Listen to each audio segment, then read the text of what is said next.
जय हिंद दोस्तों। भोपाल गैस त्रासदी, जिसे औद्योगिक इतिहास की सबसे बड़ी और भयानक दुर्घटना माना जाता है, 2 और 3 दिसंबर 1984 की रात को हुई यह त्रासदी न केवल भारत बल्कि पूरे विश्व के लिए एक चेतावनी बन गई। लेकिन उस रात क्या हुआ था? क्या यह महज एक दुर्घटना थी? इसके पीछे कोई गहरी साजिश छुपी थी? कैसे एक शांत भोपाल शहर अचानक मौत के काले साए में डूब गया? आइए इस रहस्य से पर्दा उठाते हैं। दोस्तों, भोपाल में यूनियन कार्बाइड फैक्ट्री 1969 में स्थापित हुई थी। यह फैक्ट्री सेविन नामक कीटनाशक बनाने के लिए जानी जाती थी, लेकिन जैसे जैसे समय बीता इस फैक्ट्री की सुरक्षा मानकों की अनदेखी शुरू हो गई। 1980 के दशक तक फैक्ट्री में सुरक्षा उपायों की कमी और उपकरणों की खराब हालत किसी बड़े हादसे की ओर इशारा कर रहे थे। क्या यह संकेत था जिसे जानबूझकर अनदेखा किया गया, या प्रबंधन को इस खतरे का अंदाजा ही नहीं था? इन सवालों के जवाब आपको चौंका सकते हैं। दोस्तों, 2 दिसंबर 1984 की रात जब पूरा भोपाल गहरी नींद में था, फैक्ट्री के अंदर कुछ ऐसा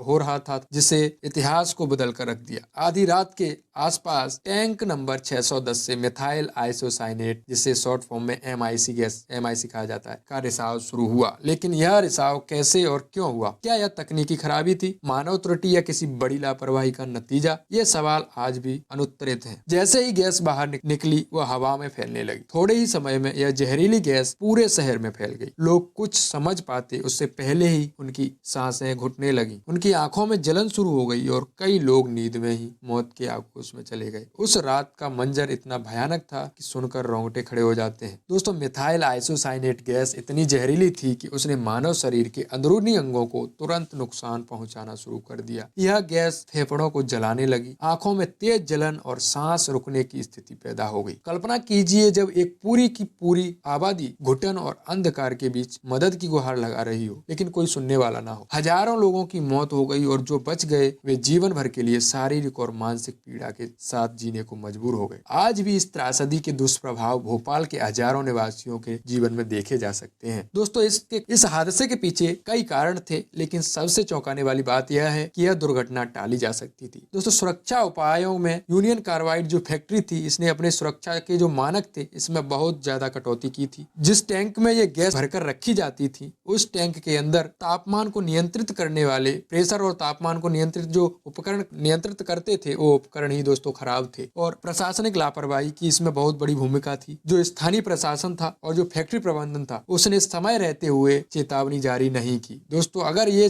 स्थानीय प्रशासन और फैक्ट्री प्रबंधन समय रहते चेतावनी अलर्ट जारी कर देते तो कई लोगों की जिंदगियां बच जाती। क्या इन सब के पीछे किसी बड़ी साजिश की आशंका थी? क्या यह महज एक संयोग था या जानबूझकर रची गई एक घटना? ये सवाल आज भी लोगों के मन में उठते हैं। इस भयानक घटना के बाद पूरे देश में आक्रोश फैल गया। लोग न्याय की मांग करने लगे। यूनियन कार्बाइड के CEO वॉरेन एंडरसन को दोषी ठहराया गया, लेकिन वह भारत से भागने में सफल रहा। यह कैसे हुआ? क्या उसे किसी ने मदद दी, या यह महज एक प्रशासनिक चूक थी? यह रहस्य आज भी पूरी तरह से सुलझ नहीं पाया है। इसके बाद कानूनी लड़ाई शुरू हुई, जो दशकों तक चलती रही, लेकिन क्या पीड़ितों को कभी सही न्याय मिला, या यह मामला भी न्याय प्रणाली की धीमी प्रक्रिया का शिकार बन गया? इन सवालों के जवाब अभी भी अधूरे हैं। तो सरकार की जो भूमिका थी, त्रासदी के बाद सरकार ने राहत और पुनर्वास के लिए कई योजनाएं शुरू की। 1985 में भोपाल गैस त्रासदी राहत और पुनर्वास अधिनियम पारित किया गया। 1989 में सरकार ने यूनियन कार्बाइड से $470 मिलियन का मुआवजा लिया, जो कई लोगों के अनुसार अपर्याप्त था। लेकिन क्या यह मुआवजा पीड़ितों के दुख को कम कर सका, या यह सिर्फ एक औपचारिकता थी? इसका उत्तर आज भी कई लोगों के दिलों में एक चुभते हुए सवाल की तरह है। दोस्तों, पर्यावरण में जैसे ही ये गैस फैली, इसका रिसाव हुआ और